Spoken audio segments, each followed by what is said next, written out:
Welcome to On Deck with the Ketts, the official show of the Cotuit Kettleers, taking you through everything happening around Lowell Park and all throughout the village. Now here is your Cotuit media team for this episode of On Deck with the Ketts. Welcome back to another episode of On Deck with the Ketts. I'm Jake Starr, one of your play-by-play broadcasters, joined alongside by Rylee. Hey, Rylee, how's everything going? It's going good. We're getting closer every month. All the weeks are flying by, ready to get to Cotuit. As the calendar flips into the month of March, just 3 more months until baseball gets underway in Cotuit this summer. Couldn't be more excited. And also, speaking of excited, super excited to be joined by 2 awesome former Ketts today for this episode.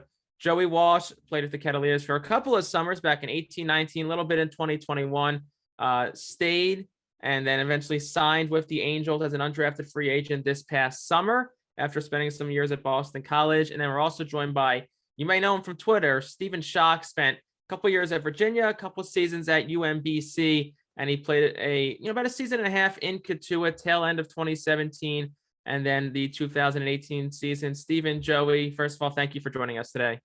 Yeah, thank you for having us. I mean, thank you on behalf of Joey, but no, it's a pleasure to be here. Awesome. So kind of diving into this, first questions for both of you. Steven, you can take this one first if you want. Just take a moment and reflect on your time in Cotuit. How'd you guys end up there and just what was the experience like? Yeah, so obviously you want to play at a high level wherever you're at, and playing summer ball in Cotuit is one of the best places you can be at.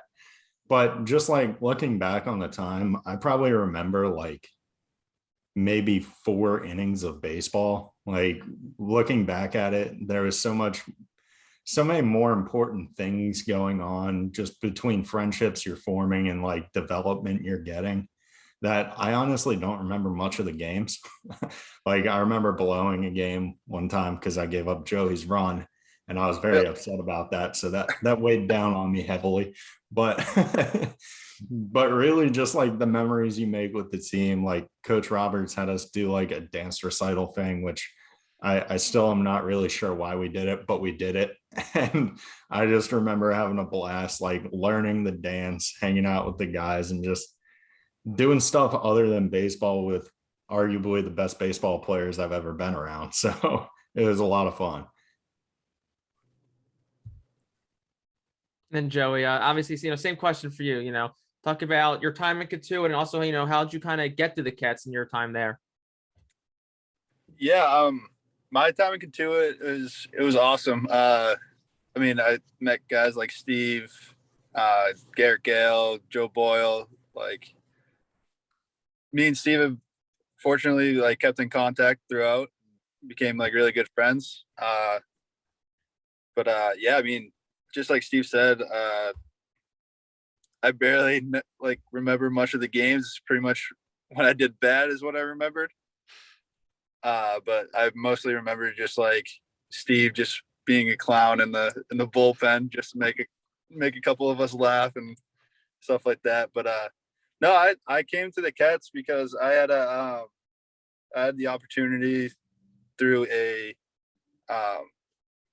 temporary contract from what my coaches at BC got me. And I didn't expect much. I thought I was going to be there for a week and maybe pack my bags and go home. And I ended up staying there for like 3 summers. So it was pretty cool. Now, you just mentioned that you spent multiple summers there. You both did. So what inspired you to come back to Cotuit, and what was special about the village for you both? Joey, do you want to go first? Yeah, I'll go first. I'm a local guy, so I grew up in Plymouth, and so like whenever I had the chance to play in the Cape, obviously I'm going to take it because I grew up with it. Like it's pretty much my home. But Cotuit, I love Cotuit because like it just, once you're in like that community, like it's a hard time leaving it.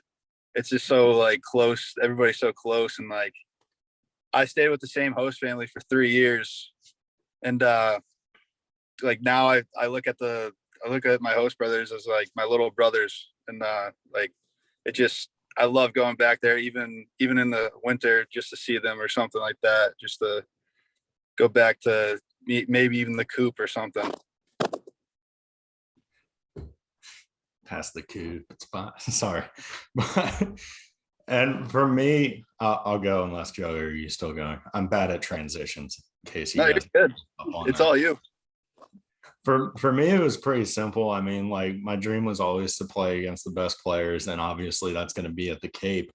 And for me, you know, playing college ball at a smaller school, it's obviously pretty difficult to face the top tier talent when, you know, you're at a smaller school and not many people recognize where you're at, where you're from, or what you're doing.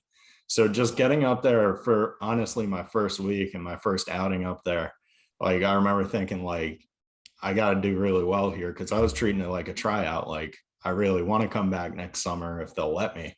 And so I had to do well. And then as soon as Coach Roberts told me like, hey, we'd love to have you back next year, I was like, yeah, done deal, works for me.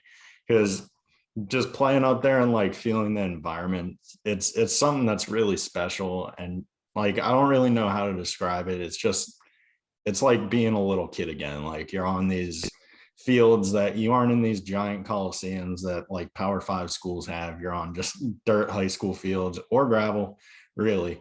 And it's just about going out there with the best of the best and competing against them and competing with them. And honestly, I was so focused on playing against the best of the best that, again, I did not realize I was doing it till like afterwards. And I was like, hey, wait a minute. That guy just got drafted first overall and I got him to ground out to second. That's pretty sick.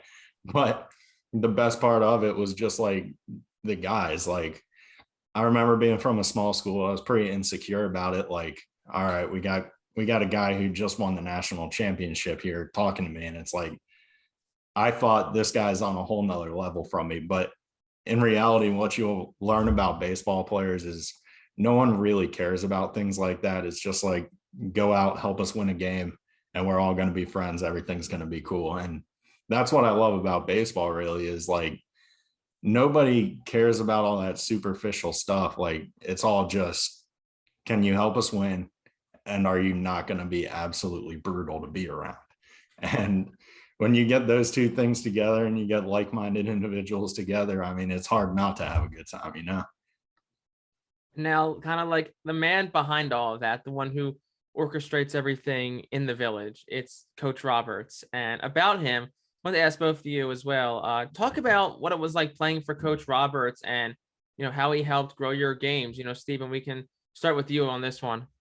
Yeah. So for me, especially, Coach Roberts was pretty tough on everybody. I had one game that I mentioned that I blew earlier, and he told me that, you know, I might not be too good of a pitcher and I wasn't allowed to pitch until I could figure a few things out, which I really needed because, like, being in a smaller school, you can kind of get by with just having average stuff.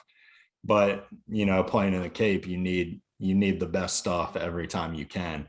And so just him kind of demanding more out of me was a lot of fun, but also just like all he cared about again was winning, and the way he like went about our business. Like, sure, we were showing up at 10 a.m. for a 3 o'clock game, and a lot of people would think, oh, that stinks. But it was a lot of fun because, again, more time with your friends. And as a pitcher, half the time you're at practice, you're just messing around with your buddies, especially if you have a game later because you can't throw. So pretty much 75% of the time you're messing around with your buddies. So that was always a blast. But just the way he approached it of go out, have fun, and play hard. And, you know, we're all cool. We're good. You get to stay and Cotuit. But also he had like a mean chopping block. He was ready to get rid of you if you weren't performing to the caliber you needed, which also, you know, kind of kept us all in check, which I think was a really good thing, even though it stinks when your friends get cut. And Joey, you know, same question for you, kind of, you know, what was your experience like, you know, playing for Coach Roberts and how he helped grow your game? Yeah, I mean, playing for Coach Roberts, it was awesome because he made it so like he's like, hey, like, listen, you don't have to run, but like you should. So like you kind of are like, all right, so I'm gonna run. Like you kind of like figured out how to like force yourself to do like your conditioning, your arm care, or your post throw, or your like literally whatever routine you have. Like he like gave it up to you. Like, yeah, you don't have to do it, but like also made it like seem like, all right, I need to be doing this stuff. Like if I don't, I'm gone. So it was cool. Like it made me develop more of a more of a routine. And actually he helped me a lot with my changeup. The man knows how to throw a changeup. Surprisingly, I don't know. Like he's like, yeah, I'm a great base running coach, but hey, I can throw a changeup. And sure enough, he taught me. Never had a changeup until then. So Joey, you signed with the Angels last summer. So will you talk a little bit about that experience and what the early days of pro ball were for you? So the draft just got finished and I was in the coop, right in Cotuit, in my Cotuit uniform, on the phone with my dad. And then all of a sudden I got a call from the Angels. They're like, hey, are you in? I was like, yeah, absolutely. And went to the field and I thanked Coach Roberts like for everything he's done and everything. And then a week later I was in pro ball. Went to Tempe, Arizona. We did like a draft, like mini camp with all the draft guys and the signees. And after that week, I stayed in Tempe with the ACL Angels, their rookie ball team. And the last week of the season, I was called up to high A for the Tri-City Dust Devils. I mean, I love it. It's again, it's like kind of how Coach Roberts runs it. It's like, hey, if you don't get your work done, like that's on you. Like, so you better get your stuff done. So it's like, it's very like individualized, and you really have to hold yourself accountable if you want to make your way throughout the system, just how Coach Roberts has taught me. So it was pretty cool. Awesome. And now, Steven, for you, you had a chance to play in a College World Series when you were at Virginia. Talk a little bit about that experience. Yeah, so obviously it was a dream come true just being in Omaha and getting to compete out there. Obviously, would I have preferred it to go a little bit better? Yeah, that would have been cool. But in all reality, like that's just what happens in baseball. So just being out there and being able out to, one second, sorry, my words got all jumbled.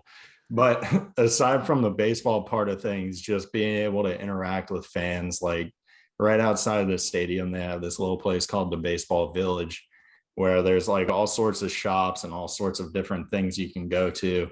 And so just going around there and like meeting people and like saying hi to fans, or just meeting, guys who want to be in your shoes one day, is really something that, it's an experience I couldn't be more grateful for, just because, that really reminded me of why I even began playing. And like, not to get sentimental, but I knew I was towards the end of my career while I was out there. So it was just really nice to kind of feel like I'm having a full circle moment where, I was that little kid who would look at college baseball players like, oh my gosh, this guy is a god.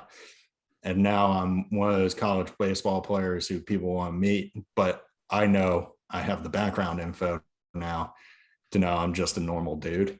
So it was really cool to have that perspective and just kind of have that moment where like, I'm laying in bed and it kind of clicks, where it's like, it may have been a 3-minute conversation, but that could have made somebody else's day. So if I have the capability to do that, obviously I'm going to go and do that.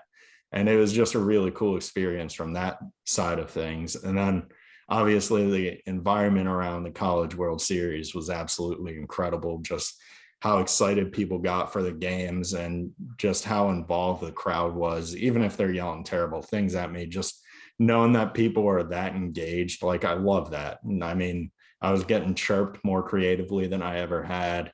And, that's something I can appreciate, because, I don't really mind when fans are yelling mean things at me, because, that's all part of the game. But when it's the same thing, when it's just drunk college kids slurring cuss words at me, it's like, whatever. But when you got like a 12-year-old saying, hey, F you, it's like, man, this is awesome. This is what it's all about right here. Fired him Awesome. up a little. And to kind of build off that one a little bit, I was staying with your time in Omaha. You kind of became a national sensation because of your love for Dippin' Dots. And I want, if you can, talk a little bit about that and how that kind of turned into now this big Twitter fame that you've picked up, tens of thousands of Twitter followers now. Yeah, it's definitely really weird because like I look at me and I'm like, I don't know if I'd follow that guy, but other people do, so it's really cool. But obviously I had that interview where, the way I kind of see it is I don't really try to hide anything from anyone. Like I'm not going to try to act like I'm a better person than I am, or I'm bigger than I am, or anything like that. It's just about, I have a platform now because I got a moment on TV, and I want to use that platform to help other people get to experience kind of what I got to experience. And like, there's so many different media outlets out there who will tweet about college baseball, but they're only going to tweet about like Division I schools and things like that. And they're doing it because they get a paycheck. My thing is, I just love college baseball, all levels. I don't care if it's, the worst school in the worst league. I'm still going to love those guys, and I'm still going to love the fire they have, because at the end of the day, we're all just ball players, regardless of how big or how small. And if you're doing cool stuff and stuff that's entertaining and stuff that makes the game be seen in a better spotlight, I want to be able to share that.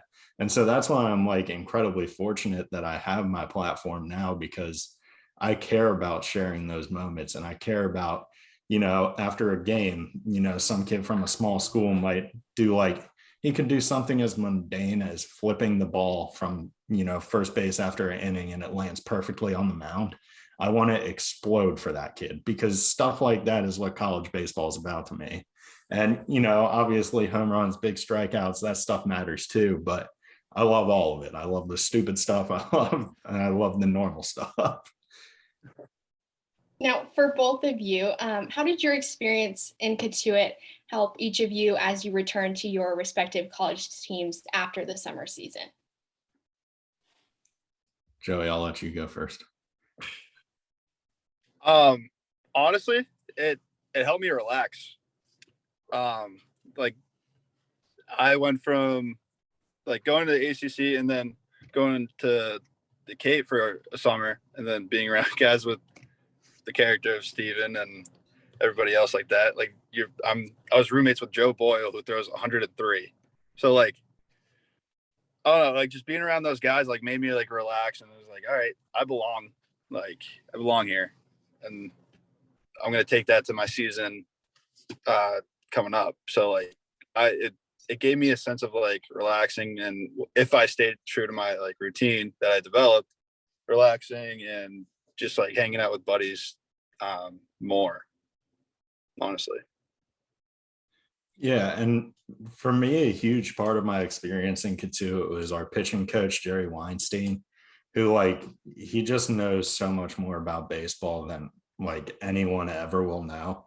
And so just having him to help me understand, like from a numbers standpoint, how hard hitting is. Like it might sound dumb, but like I still remember stats he rattled off to us to this day. It's burned in my brain.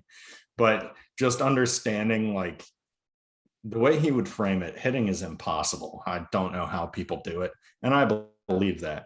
But just knowing that, even at the highest levels, it's just like, look, dude, hitting's hard. If you throw strikes, you're going to be more successful than you're not.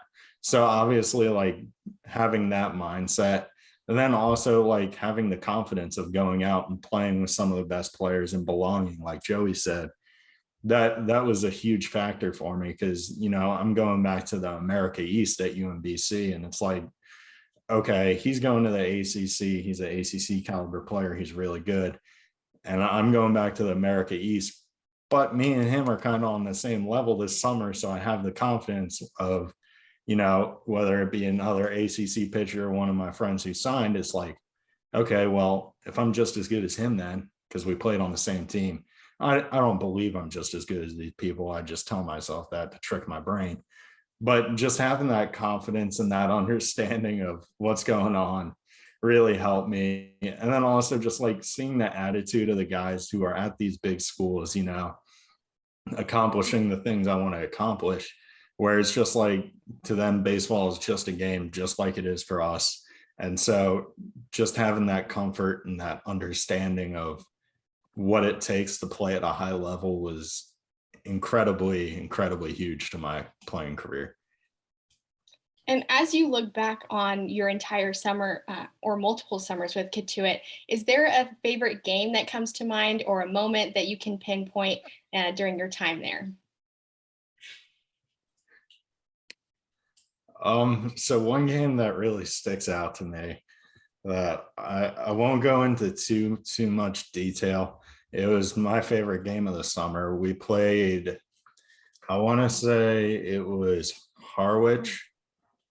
the Harwich Mariners, and we got demolished. It was like 17-2. But just like hanging out with the guys in the bullpen, I know Coach Roberts probably wasn't happy with us, but just like even knowing that you can play at the highest level and still get stomped from time to time, and we can go back out and beat Harwich, like things like that really really stick with me. I have no clue why, but it was probably one of the longer games because they had to score about 17 runs, which doesn't happen overnight. So we had a lot of time just to hang out and goof around in the bullpen and have a lot of fun. So while from a baseball standpoint, it's not the best look for me to say one of those games, I can say it because I don't play baseball anymore. So here we are. Yeah, it's hard to pick one game. There's too many good memories, especially that first year. We were just so tight as a pitching staff, that there was just something was going on at all times. It was between us bringing in puppies to the bullpen or even babies. Bullpen baby will live in infamy. We did have a bullpen baby. Yeah, I saw him this last year and he is huge. He's no longer a baby. So I think bullpen baby, whenever we would bring in bullpen baby and puppies, I think that was my favorite part. Yeah, honestly, I don't have really a favorite game, just favorite parts. And the favorite part is just goofing around in the bullpen. That's all it really is. Yes. Mostly just, bullpen conversations or the bullpen raptor, literally everything. So can you elaborate on the bullpen baby? What was that? You guys just had a baby in the bullpen? So there's this family, their last name is Strands, right? And they are huge Cotuit fans. And Dan, the father, would bring all the kids and just walk through the woods with all the kids, set up right next to the bullpen where it used to be set up. And one day Steven was playing catch with little Graydon, the bullpen baby. And so we go over, sign the ball, and I forget who it might have been me. I was like, can I bring him into the bullpen? And Dan was like, absolutely. So yes. he would just hang out in either mine or Steven's lap for 3 innings. Yeah, we would just sit around, talk to Graydon about life and all the trials and tribulations it may bring and how to conquer them. I have no doubt that he's going to be a rock star of a human being as he grows on. Am I going to take credit for that? Probably not. He's got a really cool dad. But after the first time he came in the bullpen, he would just walk up to us he was like, okay, I belong in there now. So lift me up, idiot. And it's like, okay. Yeah, literally he would walk up to the fence and just be like, couldn't talk. It was just like, and all right, yeah. We'd always check with Dan, his dad, to make sure it was okay. Because I listen to Crown podcasts. I don't know about Joey, but I know there's a lot of rules with that stuff. So I want to make sure, there's no fear. Yes, Dan was always present. Awesome. That's I don't know how you follow that up or how you beat that story. But it does, I guess it does help a little bit to segue into our next question, because we are talking about families and Cotuit families. So for both of you, whichever one wants to start, feel free. Talk about your relationship with your host family, your summers in Cotuit. So for me, I got Joey. I don't know if you were going. I'm terrible at transitions. I'm No, saying you're good. No, I didn't. You're good. But for me, I had just a phenomenal host family. I showed up probably like 3 days early because, my team had missed playoffs, so I really had nothing to do. And so I had texted my host dad. I'd never met him. I was like, hey, do you mind if I show up 3 days early? And he was like, no, please do. And I was like, all right, this is perfect. So I remember just showing up and it was like a 9-hour drive, and I get there and he was just absolutely fired up for me to be there and just super excited. And I was like, okay, this guy's awesome. We were cracking jokes and everything. He got my humor, I got his. And then, I sat down with his family and we had dinner and had a lot of fun. I met his wife, Karen. She rocks as well. She makes some of the best food in the world. And so just having an incredible host family was something I was incredibly fortunate for, because you hear horror stories all the time about people with just weird host families out there. And so I was a little worried about that at first. And then I met them, and the first day I was like, okay, I can live with these people for 3 months. But just it's so much more than just living with them for a couple of months. I still text my host dad probably once a week, at least once a month, and figure out, what's going on with his kids, who are Jackson and Logan. They also rock. It was pretty humbling because Jackson I think he was 10 years old at the time, and he was already way smarter than I've ever been. So that was tough for me to deal with. But, we moved through that and we advanced. But just being around them was absolutely awesome. We would go out and we would be at the field from 10 a.m. to whenever it got dark, whenever that may be, 6 or 7. And I would come home and Jackson would always want to be playing catch or doing something baseball related.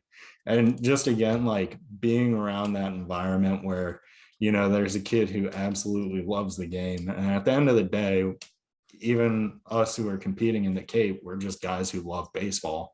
And so being reminded of that, and even after a tough outing, just going home and being why do I play this game? And then Jackson would be like, hey, you want to go play catch? And I'm like, oh yeah, that's why, because I love this stuff. So having that was absolutely huge. And they're just awesome people. I can't say enough good things. So my host family, I stay with Amy Johnson and her partner Chris and her 2 sons, Finn and Ryan. And I feel like they called me their summer son. Literally, I'm I feel like I'm brothers with Finn and Ryan at this point. Amy's awesome, for what she's done, letting me live at her summer. Even when I didn't play in the in Cotuit, she was like, hey, you're gonna live, you wanna stop by, if you have any wanting to sleep at my house for whatever, go for it. I'll kick Ryan out of his room. So yeah, it's it was awesome staying with them. They're truly family at this point. I got to watch Finn and Ryan grow up pretty much, and I would go during the winters to watch Finn play basketball or Ryan play hockey. And they're truly watching them athletically. It feels like I'm watching my little brothers. I'm the youngest of 4. I never got to see that until now. And it's a great feeling. I'm so thankful for them and what they've done for me. So talking a little bit more about the village, we've heard great things about the coops. So we have to know what your go-to orders are and if there's any other spots that are your favorite at the village. I'll let you go first. I would always get the turkey club. Yeah. But I would get it with no tomato. Turkey club, no tomato, and Arnold Palmer when I was feeling like a little frisky or something. I don't know. Yeah, so back when I played in Cotuit, I was around 275 pounds, which was pretty large. And before every game, I would go to the coop and get a BLT, some dill pickle chips, and a bowl of clam chowder soup. And I don't recommend doing that, just because, it kind of slows you down. I was like an absolute brick in there, but it was so good. The food is incredible. You really don't need to get food anywhere else because they have such a wide array of food options. But if you're ever feeling really weird and you want to feel terrible about yourself till the end of the day, I recommend that meal. But clam chowder on its own or the BLT on its own, I do recommend that as well. And you don't have to feel terrible afterwards. But if you want to go crazy, feel free. And then I would wash it down with like a Monster Energy drink, something like that. Pretty good. I was For sure. 275 with reason. It wasn't a mistake. All right. So finally, I know there's tons of different experiences that you both have had in your summers, but what is a piece of advice that you would give to incoming Kettleers as we approach the summer season? Just that really don't worry about any of the extra stuff. You might practice a little more. You might, be at the field a little longer than you expected, but it's all worth it. As long as you just kind of immerse yourself in the experience, it's an absolute blast. And I know there's like tensions around like, oh, I want scouts to be happy with how I play and things like that. But in reality, none of that matters. Like, just go out and perform, compete to the best of your ability and have fun while you do it. And you're going to be fine. Like if I pitched terribly all the time, Coach Roberts would not have dealt with me for more than 35 seconds. Like I goof around a lot. That's kind of what I do. And, with the goofing around, I mean, it was something I needed to do to play the way I play, but also as long as you're just playing hard and you're competing to the best of your ability, giving everything 100%, no one's going to be upset with you regardless of how you perform. And that's really all baseball is about, just having fun and doing, not to sound like a participation trophy, but having fun and doing your best. I don't know if you should be awarded for that, but no one's going to be against you if you're out there competing to the best of your ability and having fun. And I personally think everything you do in life, you should try to have fun, because otherwise you're going to be miserable. So not to sound Hallmark, but try hard and have fun. Yeah, I would agree with that. And I would also say stay authentic to yourself.